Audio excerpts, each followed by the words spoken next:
Welcome to the next chapter of As the Story Grows. I'm Brian Patton. Today we welcome Moodring frontman Hunter Young to the podcast. Moodring released Stargazer back on June 10th via UNFD Records. Stargazer is a vibes record, part the ambient side of Deftones, part shoegaze, part nu metal, while also being something totally different and unique. Hunter talks about the songwriting process and not limiting the band to a specific genre, the origin of Stargazer, and his work as a producer. Stargazer is another album of the year contender for me, and I hope everyone enjoys getting to know Hunter Young from Moodring.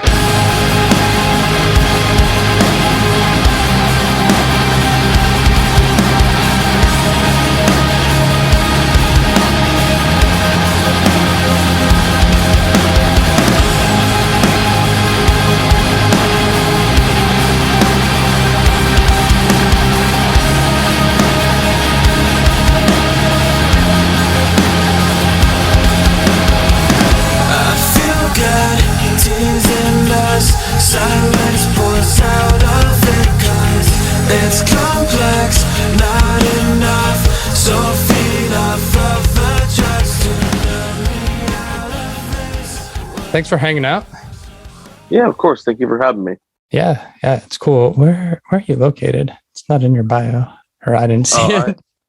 We were from Florida. Is that where you grew up? Yeah, unfortunately. But yet you've stayed, so there's something there. I have not stayed. I have left many times. Oh, Yeah, I just somehow always end up back here, at least for a stint of time.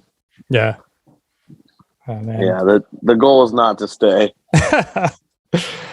Some people really love it and choose to stay, and I'm always like, why? What's so great about Florida?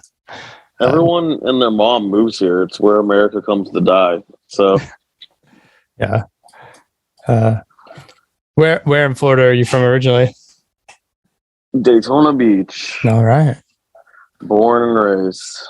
Good times. Yeah, sure. What was growing up like? It's pretty wild. I mean, you think that like when you're, I don't know, you like live in the world's most famous beach and like you think it's cool, and then you get older and you're like, wait, the entire rest of the world thinks this is like the biggest piece of shit in the entire planet. Uh-huh. You're like, what do you mean? Like it was awesome, and then you get older and you're like, oh yeah, it does suck. So it's pretty scummy. Yeah. It's like a different world. Like once you like get out, you're exposed to like so much different culture, and you just realize the rest of the world is like a different story. Yeah. So when we moved last year, we considered Florida briefly, and then it was like, no, we can't do it. where are you currently? DC. Oh, okay. Yeah. I worked up near DC for a little while. Oh yeah. You're doing what? Alexandria. I was there, and I was recording. Oh, cool. I record for a living, so. Oh, nice. And then I worked some audiovisual gigs for Amazon in DC. So. Yeah. Running fiber optic cable that was worth more than my life. So yeah, not scary times. Yeah. Oh man.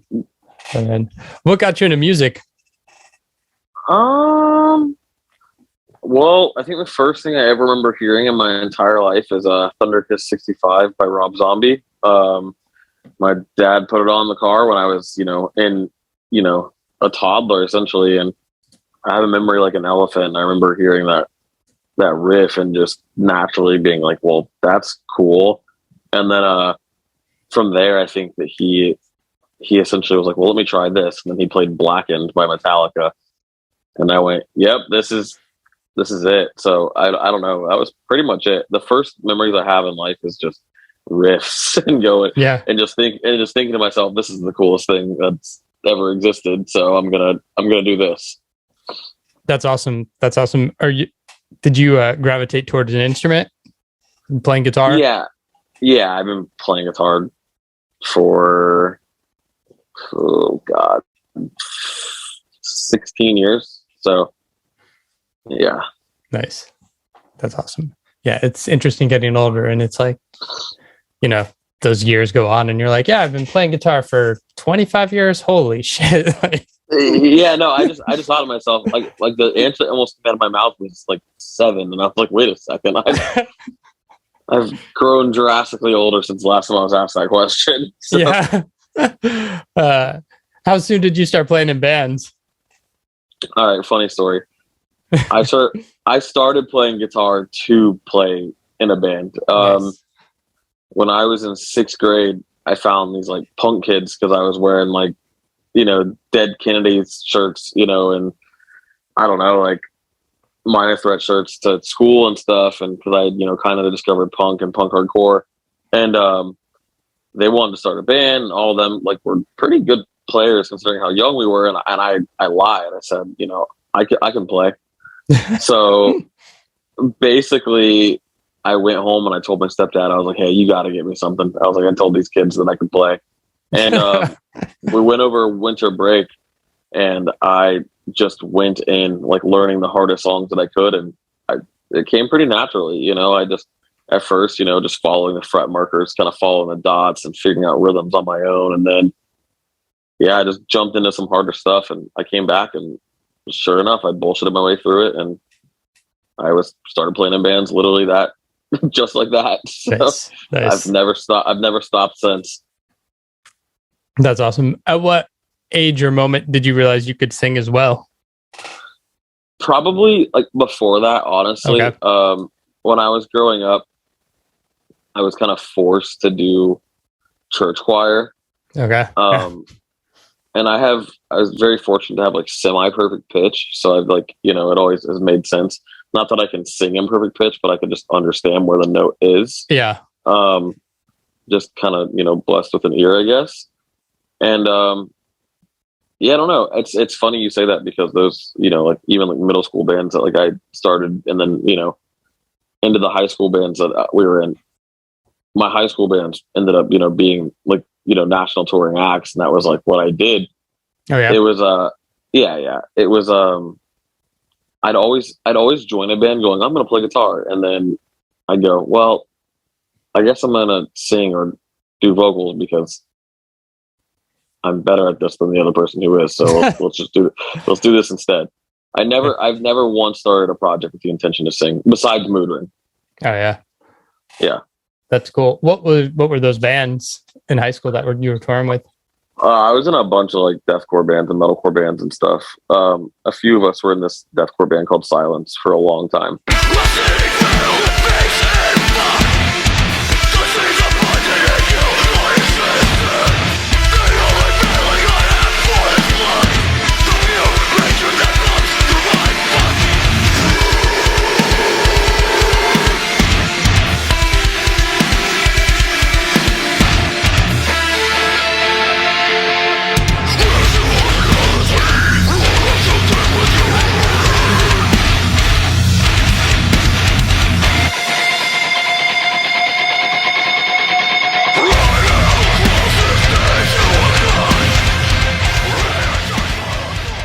I dropped out of high school when I was like 15 to go tour full time.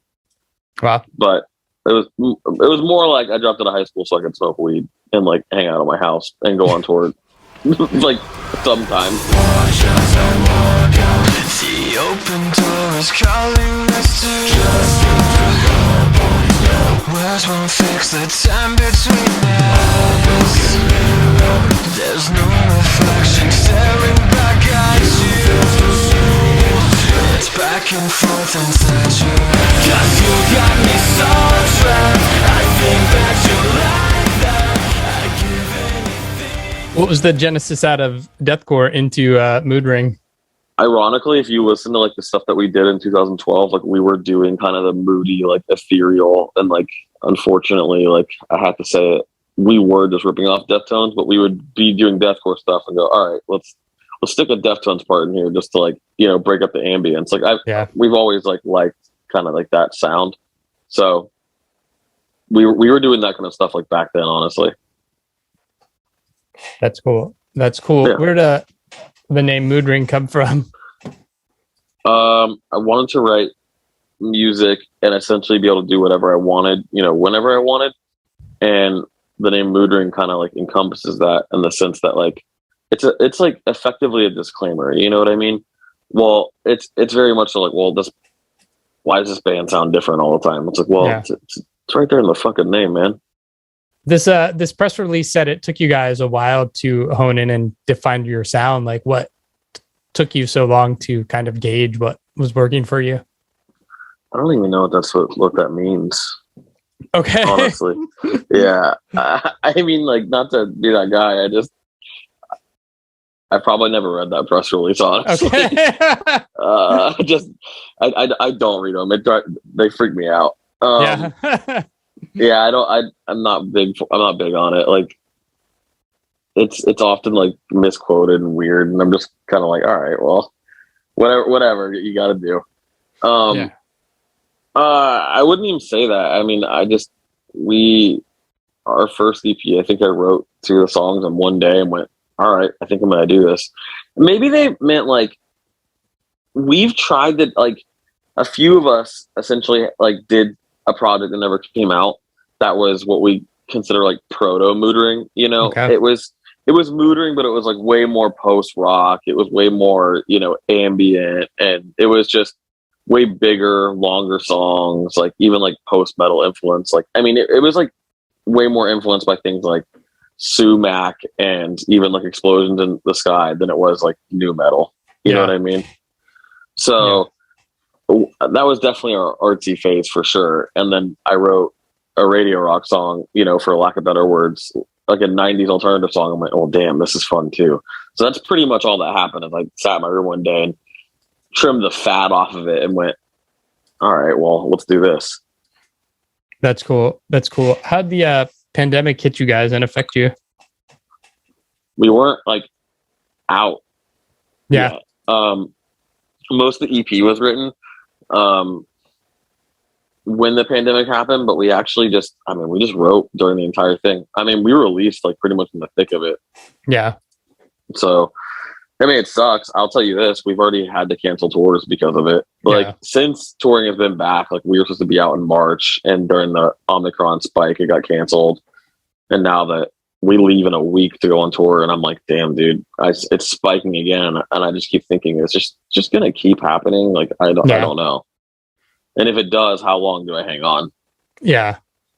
What led you to the decision to release music kind of when you did? Was it just like, we have this project, we're proud of it, there's no reason to wait because nothing's getting better? I'll just be completely honest with you. Someone forced my hand, essentially. Someone in a much larger band who I will not name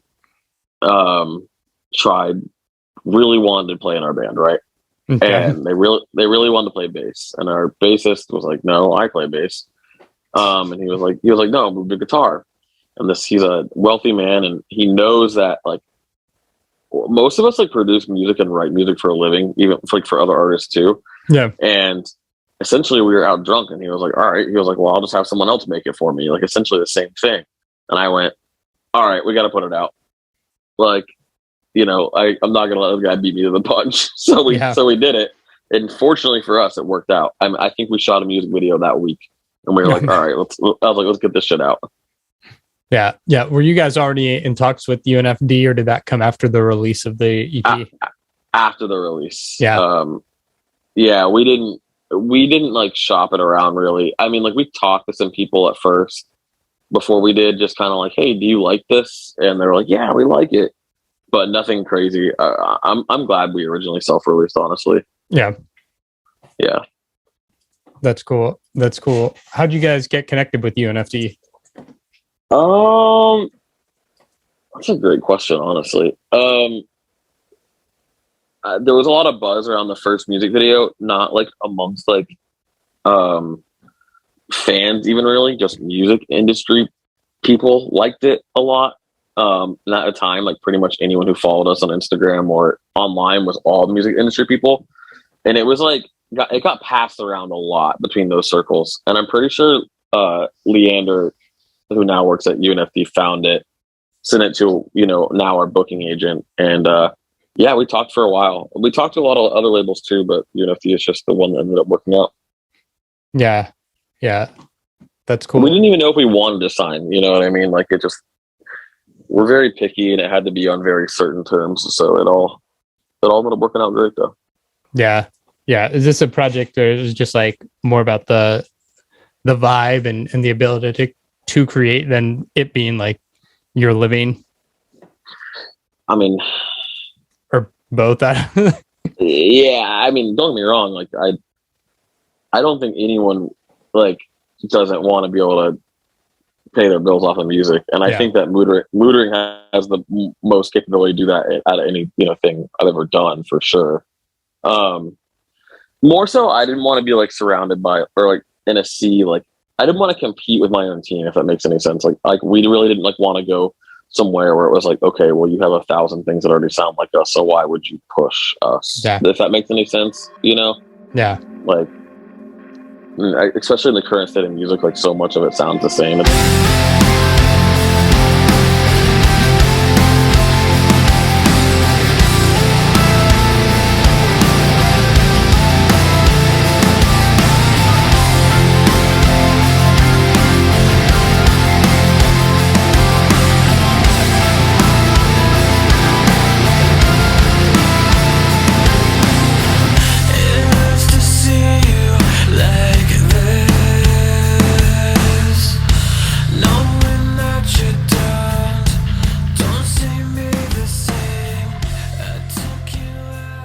The new record, Stargazer. I've listened to it a bunch on repeat the last few days. Oh yeah, it reminds me of my favorite Deftones songs because I lean more towards like Saturday Night Wrist and the self-titled and songs like Kim Dracula and Cherry Waves. And so like the best, like that moody, like atmospheric, like big guitars, but not like the punch you in the face, like heavy stuff. Like I love like the vibes of the Deftones, like yeah, for sure. And that's what this reminds me of a lot. Yeah, this is the unavoidable part of any time we. Yeah, I knew it was coming. It's funny too because like I don't think like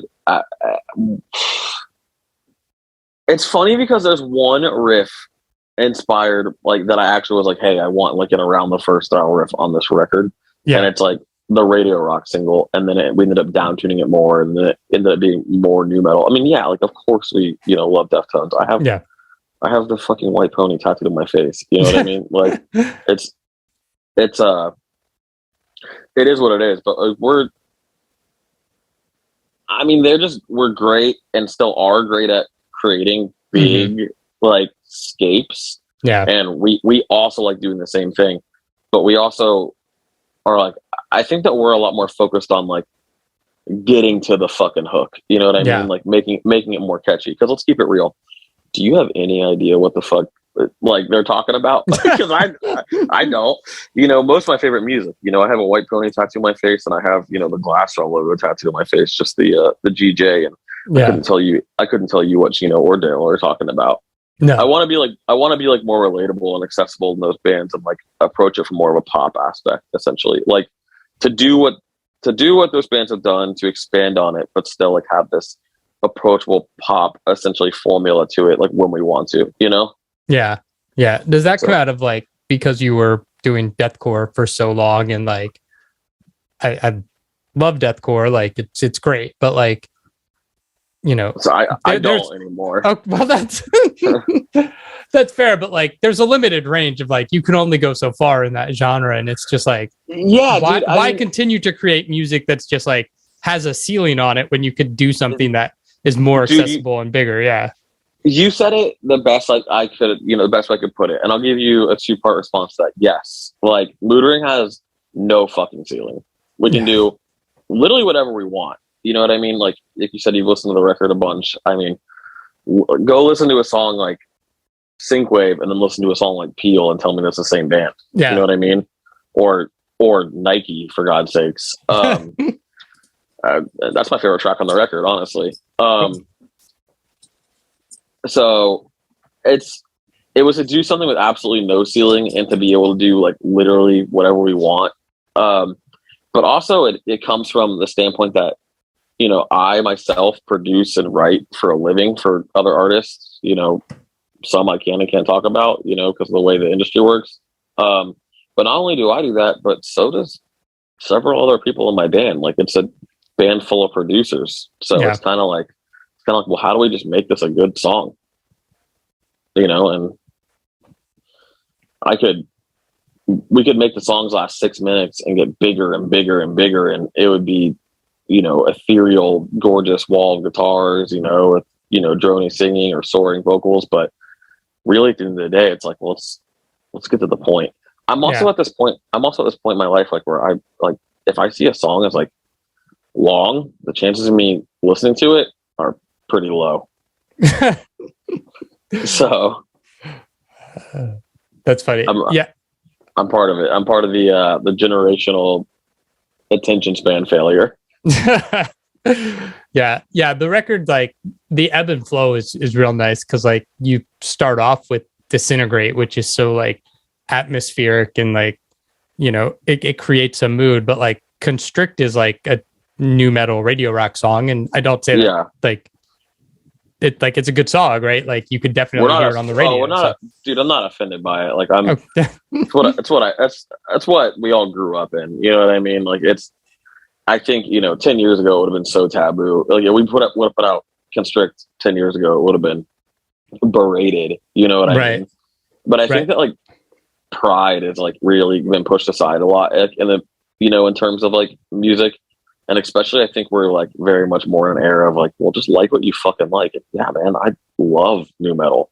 Like, I bought the first 4 Korn records, and punched holes in my walls as a kid. You know what I mean? I used to watch Slipknot live, DVDs in my room, and just fucking bounce off the walls, being like, oh yeah, this is dope. So. Yeah, it seems like the right time, because it seems like there's a revival of like not just the old bands, but new bands who are like, yeah, we were inspired by that, and like those of us who are older who might have shit on it at the time are like, you know what, Wes Borland's a really fucking good guitarist. And like, dude, yeah, the GOAT. He's so fucking good. I think it's cool that people are finally ready to admit how good like the musicians a lot of it were. I mean, don't get me wrong. Like, you can look at new metal, and there was just a sea of bullshit. You know what I mean? Like so many copycats, so much of it wasn't as good. But I also think like, yeah, man, if you can't look and go, dude, John Otto has the most pocket out of any drummer like you think you ever heard, and Wes Borland is literally one of the best guitarists to ever walk the face of the planet. And then that goes for Jim Root and Mick Thompson too. Like, they both fucking shred. Yeah. Like, and I think like more so when you get more far removed from the corny, like gimmicky aspects of those bands, you're like, well, shit, like they were pretty much just playing death metal, but then they were like adding, like, dude, Slipknot has so many fucking like legitimate death metal parts, right? But they just happened to be in jumpsuits, and it was marketed a certain way, and then they, rapped to sell records. Like, it is what it is. Yeah. So like, it's just looking at it 20 years removed, like under with a microscope, you go, oh, I get it more. Yeah. Yeah. We're not scared of it. Like, we're not scared of like the new metal label. I think there's a lot of people doing it right now, like just to do it because they think it's like the wave, if you will. Yeah. But I think that like it's easier to like see through like it with like the lens of like authenticity. You're like, well, is this legitimate or not? So it's just a lot of metalcore bands are kind of like shifting the new metal thing, and we'll see how long it lasts. Yeah. Yeah. So it's cool to hear it kind of come back in little ways, and just like that influence. I've enjoyed it more than I ever thought I would. But like, let's just take the good parts and not the bad with it, like, because there was a lot of shit that sucked about it. Like, let's not get butterfly tramp stamps this time around. Yeah, not at all. The name of the band is Moodring. I imagine that influences like the songs are all over the place musically. I imagine that lyrically you weren't like, this is the theme. It's just like a journal of feelings on this record, right? That's true in a sense, but it is loosely thematic. Okay. Like the title, and like it has like something it was inspired by. The snake on the cover was actually one of mine. Took that picture in my living room, And the snake had just a genetic disorder, like essentially from overbreeding. And we didn't know that when we bought it. Like I bought the snake at full grown. I walked into a store and was like, damn, that snake is dope. So I took it home. And at first I was, I just said this a little bit ago, but I was like, it's like, damn, he's wacky and zany. He has all these quirks and he does weird shit. And then after a little bit, I was like, well, that's probably not normal. So I looked it up and he actually had genetic disorder. And I realized the snake was like, essentially had like what is the equivalent of like Parkinson's for a human being. Oh man. And he would get stuck like staring at the ceiling, like with his like neck kinked up at the sky.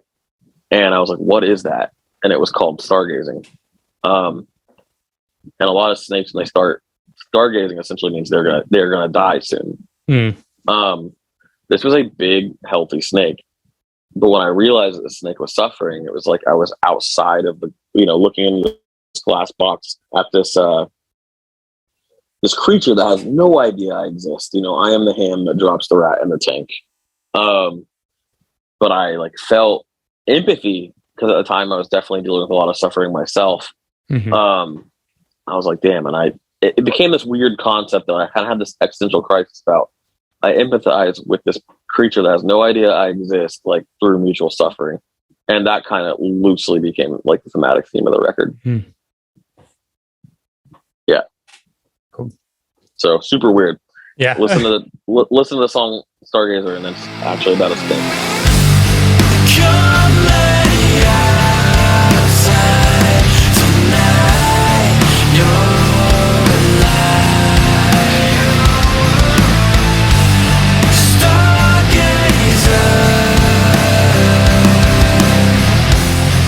moving closer to the light. Let go of your pride tonight.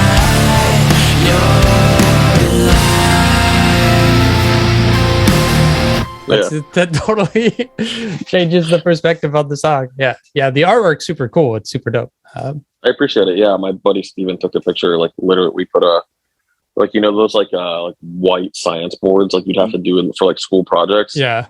Like down on my wood floor, and then threw a bunch of roses on it, and I just kind of let him go buck wild. And we got a bunch of really cool shots of him. You've mentioned a few times you're producer, recording engineer. Like, what got you into that world? Our guitarist Sean, actually. We've been friends since I think I was like 12 or 13 and he was like 14. And when we started playing music together, he just kind of, he loaded up Easy Drummer one day and, on some primitive ass computer and with the worst guitar tones you ever heard, but he figured it out pretty fast. And I kept hearing his recordings get better. And I was like, damn, I want to do this. And when he would leave and get busy, and I want to keep working, essentially, I'd be like, well, show me how to use this. And I picked it up pretty fast, and I never stopped since. So, yeah, I don't know. That's definitely what happened. Cool, man. So, yeah, he mostly works on like pop music and stuff. And ironically enough, in my downtime, I record mostly death metal and hardcore. So. That probably also influences you to not want to do that as your band if you're recording and working on that all day long and like. Oh, I still play in death metal bands and stuff, and I'll play in like hardcore bands for fun and shit too. Like I still go to hardcore shows and still like I want to go see like new acts, and I very much so like want to see like that scene thrive still. Yeah. Gotcha. It's just a different world, Yeah. The record's out June 10th.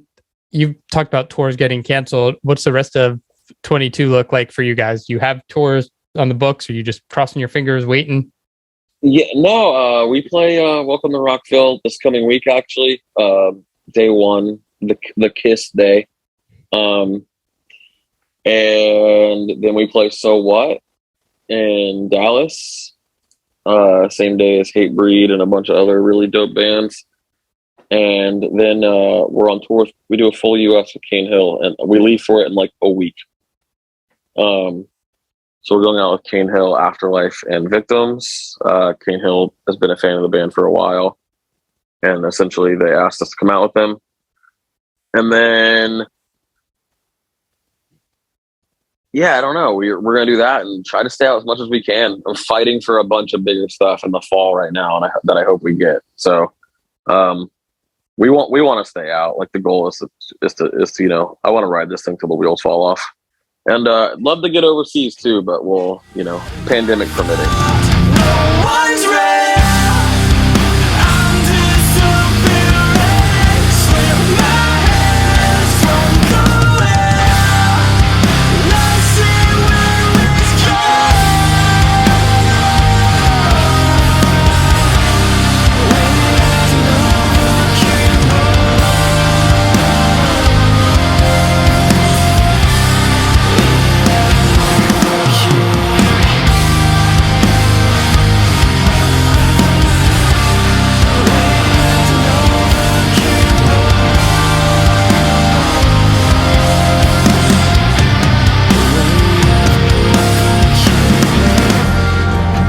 Thanks for listening to As the Story Grows.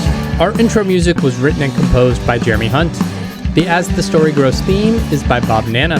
If you like what you hear, subscribe wherever you get your podcasts and give us a rating and review.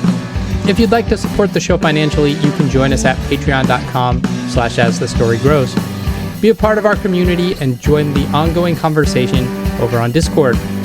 If you enjoy this episode, share it on social media with your friends. Much appreciated, and thanks for listening. I never felt so young and alive as when I'm diving into a tune. And now I'm learning as I listen along, and the wheels are turning, and I started a song.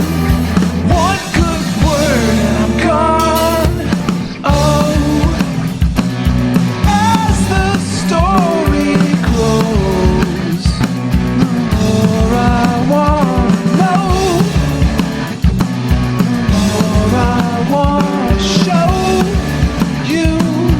As the story grows, as the story grows.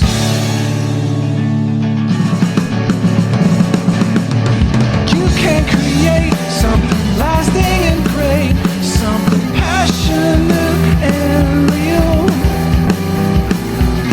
And I'll bring in my own good feelings, I'll sing it with meaning. Let's just attack it and never look back. It's wild and fantastic. All together at full power, we're so much better. What's that word?